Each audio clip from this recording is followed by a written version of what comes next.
எல்லாருக்கும் நமஸ்காரம். இன்னைக்கு ஸ்ரீமன் நாராயணியத்துல தசகம் 41 பார்க்க போறோம். பூத்தனா தேகதாக கிருஷ்ணலாலன ஆஹ்லாதச்ச. இது மோக்ஷாப்தி ராகம்ல அமைஞ்சிருக்கு. போன தசகத்தோட ஒரு கண்டினியூவேஷன் அப்படின்னே சொல்லலாம் இதை.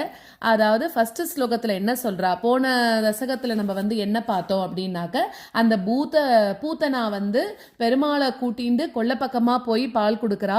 அப்படி கொடுக்கும்போது அந்த பாலை உறிஞ்சினது மட்டும் இல்லாம அவளோட உயிரையும் சேர்த்து எடுத்தார் பெருமாள் அப்படின்னு சொல்லி பார்த்தோம் இல்லையா.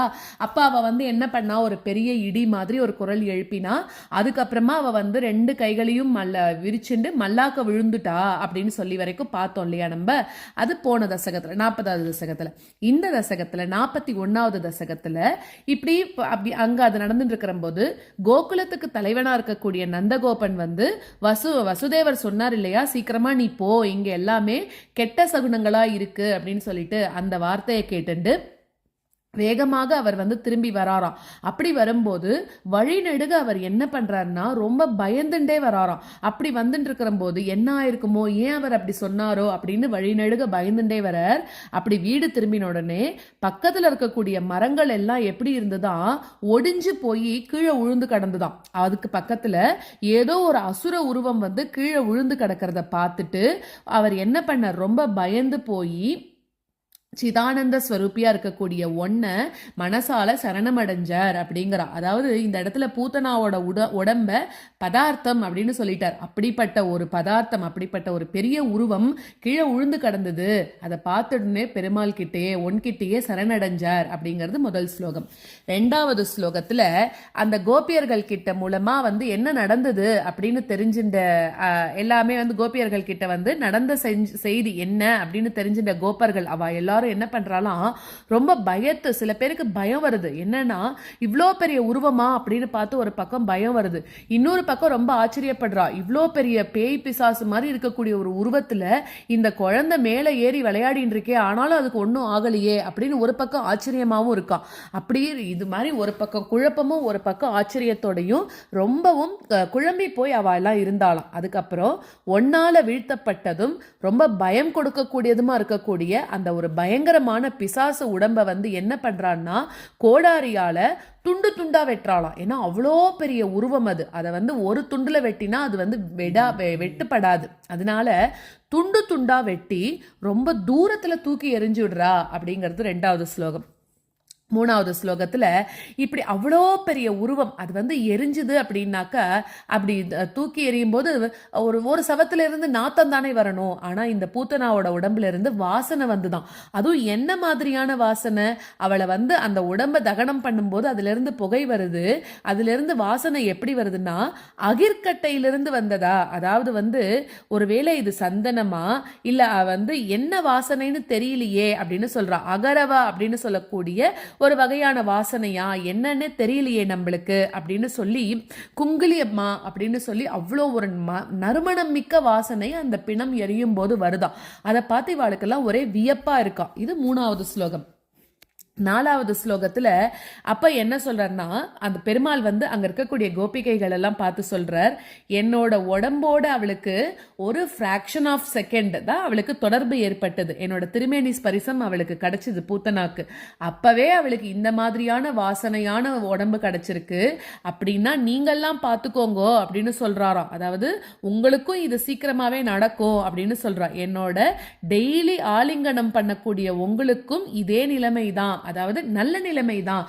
உங்களுக்கும் இந்த மாதிரி என்னோட இருக்கக்கூடிய நிலைமையும் அவகிட்ட வந்த அதே வாசனை எல்லாமே உங்களுக்கும் விரைவாக கிடைக்க போறது அப்படின்னு சொல்லி அந்த பூத்தனாவோட உடம்ப நறுமணத்தோட இருந்ததை நீ சொல்லி காமிச்ச அப்படின்னு சொல்றது 4வது ஸ்லோகம்.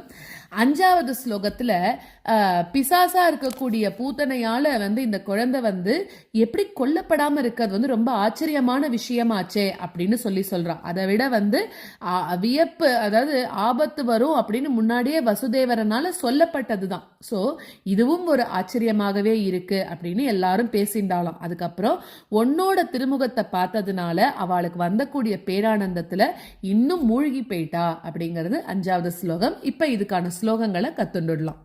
व्रजेश्वर शौरिवचो निशम्य समाव्रजन् अध्वनि भीतचेताः निष्पिष्ट निःशेष तरुं निरीक्ष्य कञ्चित् पदार्थं शरणं गतस्त्वाम् व्रजेश्वर शौरिवचो निशम्य समाव्रजन्नध्वनिभीतचेताः व्रजेश्वर शौरिवचो निशम्य समाव्रजन्नध्वनिभीतचेताः निष्पिष्ट निःशेषतरुं निरीक्ष्य कञ्चित् पदार्थं शरणं गतस्त्वाम् निष्पिष्ट निःशेषतरुं निरीक्ष्य कञ्चित् पदार्थं शरणं गतस्त्वाम् व्रजेश्वर शौरिवचो निशम्य समाव्रजन्नध्वनिभीतचेताः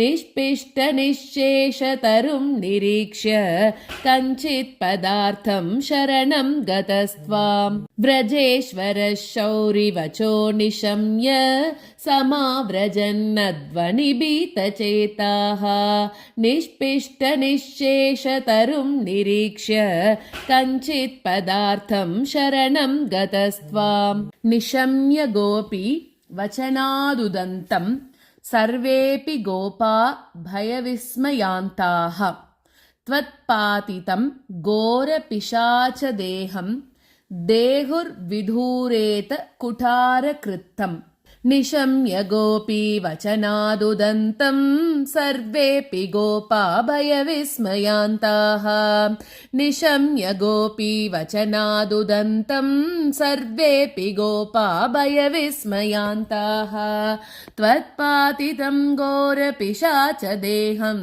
देहुर्विधूरेत कुठारकृत्तम् त्वत्पातितं घोरपिशाचदेहं देहुर्विधूरेत कुठारकृत्तम् निशम्य गोपी वचनादुदन्तं सर्वेऽपि गोपा भयविस्मयान्ताः त्वत्पातितं घोरपिशाचदेहं देहुर्विधूरेत कुठारकृत्तम् निशम्य गोपी वचनादुदन्तं सर्वेऽपि गोपा भयविस्मयान्ताः त्वत्पातितं घोरपिशाचदेहं देहुर्विधूरेत कुठारकृत्तम् त्वत्पीतपूतस्तन तच्छरीरात् समुच्चलन् उच्चतरो हि धूमः शङ्कामदादागरवः किमेषः किं चान्दनो गौकुलवोत वेति त्वत्पीतपूतस्तनतच्छरीरात् समुच्चलन्नुच्चतरो हि धूमः त्वत्पीतपूतस्तनतच्छरीरात् समुच्चलन्नुच्चतरो हि धूमः शङ्कामदादाघरवः किमेषः किं चान्दनो गौकुलवोत वेति शङ्कामदादाघरवः किमेषः किं चान्दनो गौकुलवोत वेति त्वत्पीतपूतस्तनतच्छरीरात् समुच्चलन्नुच्चतरो हि धूमः शङ्कामदादाघरवः किमेषः किं चान्दनो गौकुलवोत वेति त्वत्पीतपूतस्तनतच्छरीरात् समुच्चलन्नुच्चतरो हि धूमः शङ्कामदादाघरवः किमेषः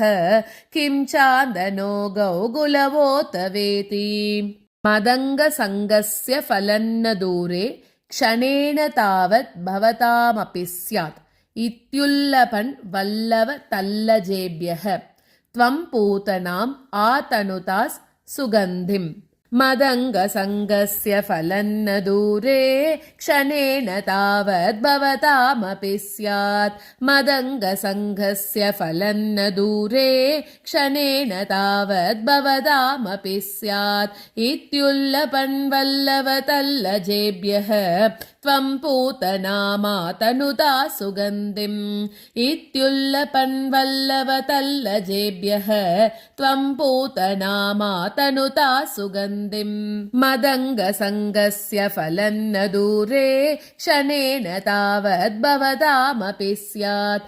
इत्युल्लपन्वल्लवतल्लजेभ्यः त्वं पूतना मातनुता सुगन्धिम् मदङ्गसङ्गस्य फलन्न दूरे क्षणेन तावद्भवतामपि स्यात् इत्युल्लपन्वल्लवतल्लजेभ्यः त्वं पूतना मातनुता सुगन्धिम् चित्रं पिशाच्या न हतः कुमारः चित्रं पुरैवाकति शौरिनेदम् इति प्रशंसन् किल गोपलोको भवन्मुखालोकरसे न्यमाङ्क्षीत् चित्रं पिशाच्या न हतः कुमारः चित्रं पुरैवाकतिशौरिनेदम् चित्रं पिशाच्या न हतः कुमारः चित्रं पुरैवाकतिशौरिनेदम् इति प्रशंसन् किल गोपलोको